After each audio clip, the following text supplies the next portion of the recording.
جہاں مراد پوری نہ ہوتی ہو اور مسلمان اس طرف دوڑے لگا لے، کیا ملے گا؟ دھکے ملیں گے، ذلت ملے گی، رسوائی کا سامنا کرنا پڑے گا، افسوس سے ہاتھ ملتے رہ جائیں گے۔ تو پھر آئیے میں آپ کو بتاتا ہوں، مسلمان کبھی مایوسی کا شکار نہیں ہوتا۔ اگر صحیح معنوں میں مسلمان ہے، ایمان والا ہے، وہ اپنے رب کے اوپر یقین رکھتا ہے، وہ رب کہ جو اپنے بندوں سے، ان کی ماؤں سے بھی بہت زیادہ محبت کرتا ہے، شفقت کرتا ہے، مہربان ہے، رحمتیں نچھاور کرتا ہے، وہ رب فرماتا ہے وَقَالَ رَبُّكُمُ ادْعُونِي أَسْتَجِبْ لَكُمْ، تمہارا رب تم سے یہ کہتا ہے مجھے پکارو، مجھ سے مانگو، میں تمہیں سب کچھ دوں گا۔ لا تقنطوا من رحمت اللہ، اللہ کی رحمت سے کبھی بھی مایوس نہ ہونا، نا امید نہ ہونا۔ وہاں دیر تو ہو سکتی ہے، وہ بھی تمہیں آزمانے کے لیے، لیکن اندھیر نہیں ہوتی، وہ دیتا ضرور ہے، اس سے مانگ کر کے تو دیکھو۔ لیکن ضرورت اس بات کی ہے کہ یقین محکم ہو۔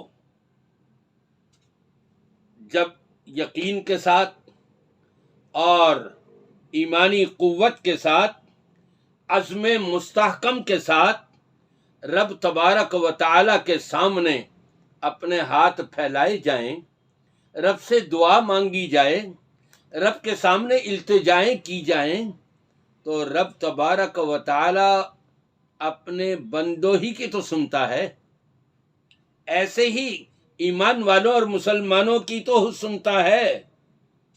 الیس اللہ بکاف عبدہ، کیا بندے کے لیے اللہ کافی وافی نہیں ہے کہ جو ہم درباروں پر، مزاروں پر، خانقاہوں پر جا کر کے ہاتھ پھیلاتے رہیں اور روتے اور دھوتے رہیں اور ملا وہاں سے کچھ بھی نہیں؟ جب وہ خود انتقال کے بعد نہ غسل کر سکتے تھے، نہ استنجا کر سکتے تھے، نہ کفن پہن سکتے تھے، نہ قبر میں خود جا سکتے تھے، جب وہ خود محتاج ہو گئے دوسروں کے، اب یہی دوسرے ان کو اپنا حاجت روا اور مشکل کشا، ایسا کیوں ہو رہا ہے؟ اس لیے کہ یہ رب کی ذات سے مایوس ہو چکے ہیں، ان کے اندر ایمان نہیں، اسلام متزلزل ہے ان کے اندر، یہ تزلزل کا شکار ہوئے ہوئے ہیں۔ جو دینے والا ہے، یقینی طور پر دینے والا ہے، جس کی طرف سے رات کی تنہائیوں میں یہ ندائیں لگائی جاتی ہیں، الا من مستغفر فاغفر له، ارے ہے کوئی گناہوں کی معافی چاہنے والا، میں اس کو معاف کر دوں۔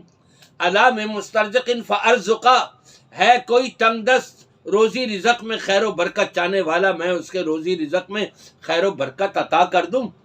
اس ذات سے مایوس ہونا، یہ اسلام نہیں، یہ ایمان نہیں، یہ کفر کی طرف راستہ جانے والا ہے۔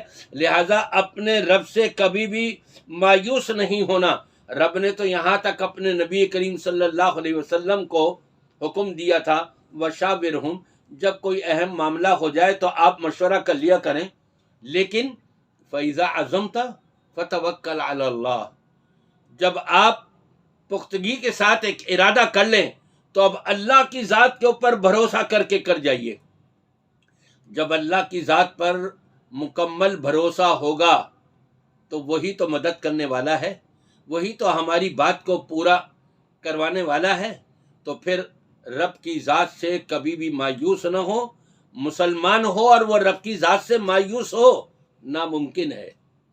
ایمان والا ہو اور وہ رب کی ذات سے مایوس نظر آ رہا ہو،